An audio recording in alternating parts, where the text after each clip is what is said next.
Hi hello എല്ലാവർക്കും tips four happy ലൈഫിൻ്റെ പുതിയൊരു വീഡിയോയിലേക്ക് സ്വാഗതം. അപ്പോൾ വളരെയധികം പോഷക ഗുണങ്ങളുള്ള ഒരു സ്പെഷ്യൽ ടീ ആണ് നമ്മളിന്ന് ഉണ്ടാക്കാൻ പോകുന്നത്. പ്രമേഹത്തിനും കൊളസ്ട്രോളിനും ഒക്കെ വളരെ ഗുണകരമാണ്. അതേപോലെ തന്നെ ദഹന പ്രശ്നങ്ങളുള്ളവർക്ക് അതകറ്റാനും ഇതൊരു ഗ്ലാസ് കുടിച്ചാൽ മതി കേട്ടോ.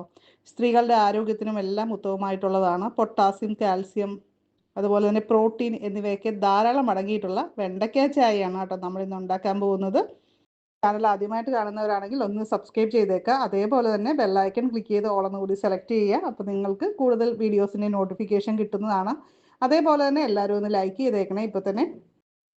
ഞാനിവിടെ 3 വെണ്ടയ്ക്ക കൊണ്ടാണ് കേട്ടോ വെണ്ടയ്ക്ക ചായ ഉണ്ടാക്കുന്നത്. വേണമെങ്കിൽ 2 വെച്ച് ഉണ്ടാക്കാം കേട്ടോ.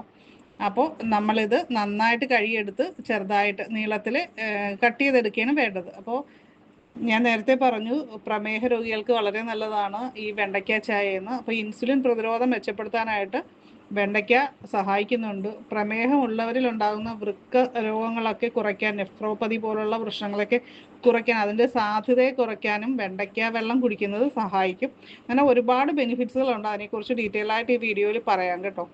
അപ്പോൾ അതെ നമ്മൾ വെണ്ടയ്ക്ക അരിഞ്ഞുകൊണ്ട് വന്നിട്ടുണ്ട്. വെണ്ടയ്ക്ക ഒരു പാത്രത്തിലേക്ക് ഇട്ട് കൊടുക്കുന്നുണ്ട്. പിന്നെ ഒരു ചെറിയൊരു കഷ്ണം ഇഞ്ചി കൂടി അരിഞ്ഞ് ഇതിലേക്ക് ഇടുന്നുണ്ട് കേട്ടോ. ഇഞ്ചി കൂടി പോയി കഴിഞ്ഞാൽ അതിൻ്റെ ടേസ്റ്റ് നമുക്ക് ഒരു ഇഷ്ടക്കുറവ് ഉണ്ടാക്കാം ചിലരിൽ. അപ്പോൾ അങ്ങനെയുള്ളവർ ശ്രദ്ധിച്ചിടുക. പിന്നെ നമ്മളിവിടെ വെള്ളം ഒഴിച്ചു കൊടുക്കുന്നുണ്ട്, 2 ഗ്ലാസ് വെള്ളം. പിന്നെ അതുപോലെ തന്നെ കൊളസ്ട്രോളിനൊക്കെ വളരെ നല്ലതാണ് കറിവേപ്പില. അപ്പോൾ കറിവേപ്പില ഒരു തണ്ട് ഇട്ടിട്ടുണ്ട്. പിന്നെ ചെറിയ ജീരകം ഒരല്പം ഇട്ട് കൊടുക്കുന്നുണ്ട്. എന്നിട്ട് നന്നായിട്ടൊന്ന് മിക്സ് ചെയ്തെടുക്കുന്നുണ്ട്. അതിനുശേഷം നമ്മളിത് അടപ്പത്ത് വെച്ചൊന്ന് തിളപ്പിച്ചെടുക്കാനാണ് പോകുന്നത്. നമ്മൾ ഈ അരിഞ്ഞിട്ടിരിക്കുന്ന വെണ്ടയ്ക്കയും മറ്റു കാര്യങ്ങളിലെയൊക്കെ സത്തെല്ലാം നമ്മുടെ ഈ വെള്ളത്തിലേക്ക് വരണം. അതിന് വേണ്ടിയിട്ട് കുറച്ച് സമയം നമ്മളിത് തിളപ്പിച്ചെടുക്കാനാണ് പോകുന്നത്. അപ്പോൾ ഈ പാനീയത്തിൻ്റെ ഗുണങ്ങളെക്കുറിച്ച് പറയാനാണെങ്കിൽ നമ്മൾ പഞ്ചസാരയുടെ അളവ് നിയന്ത്രിക്കാനായിട്ട് സഹായിക്കും. അതുകൊണ്ട് തന്നെ പ്രമേഹമുള്ളവർക്ക് ഡെയിലി കുടിക്കാൻ പറ്റിയിട്ടുള്ളൊരു കാര്യം തന്നെയാണ്. അപ്പോൾ അതുപോലെ തന്നെ രോഗപ്രതിരോധ ശേഷി വർദ്ധിപ്പിക്കാനായിട്ട് സഹായിക്കും. പെട്ടെന്ന് അസുഖങ്ങളൊക്കെ വരുന്നവരാണെങ്കിൽ അതൊക്കെ ഒന്ന് തടയാനായിട്ട് തീർച്ചയായിട്ടും ഇത് ട്രൈ ചെയ്യാവുന്നതാണ്. അതേപോലെ തന്നെ ഇതിൽ ആൻറ്റി ഓക്സിഡൻസ് ഉണ്ട്. അതുകൊണ്ട് തന്നെ ഇൻഫ്ലമേഷനൊക്കെ കുറയ്ക്കാനായിട്ട് സഹായിക്കും. പ്രമേഹം മുതൽ ക്യാൻസർ വരെ, അതുപോലെ തന്നെ ഹൃദയ സംബന്ധമായ രോഗങ്ങളിൽ നിന്നൊക്കെ സംരക്ഷണം നേടാനായിട്ട് നമ്മളിത് കുടിക്കുന്നത് വഴി സാധിക്കുന്നുണ്ട്. ഡയബറ്റിക് ഉള്ളവരുടെ കേസല്ല, അല്ലാത്തവർക്ക് നമുക്കിതിൽ ചേർത്ത് കൊടുക്കാവുന്ന ഒരു കാര്യമാണ് പനങ്കൽക്കണ്ടം അല്ലെങ്കിൽ ശർക്കരയുടെ പൊടിച്ചത്. അപ്പോൾ ഇതിലേതെങ്കിലും നമുക്ക് ഡയബറ്റിക് ഇല്ലാത്തവർക്ക് ചേർക്കാവുന്നതാണ് കേട്ടോ. അപ്പോൾ അതിനുശേഷം അത് മിക്സ് ചെയ്തെടുത്താൽ മാത്രം മതി. അപ്പോൾ നന്നായിട്ട് തിളച്ചതിന് ശേഷം തീ ഓഫ് ചെയ്ത് തണുക്കാനായിട്ട് വയ്ക്കാം. ചെറിയ ചൂടോടുകൂടി കുടിക്കുന്നതാണ് കേട്ടോ ഇത് നല്ലത്. അപ്പം നമ്മുടെ സിമ്പിളായിട്ടുള്ള വെണ്ടയ്ക്ക ചായ റെഡി ആയിട്ടുണ്ട്. അപ്പോൾ ഇത് കഴിക്കുന്നത് കൊണ്ട് കുറേ കൊച്ചു കൊച്ചു ബെനിഫിറ്റ്സ് നമുക്ക് കിട്ടും കേട്ടോ.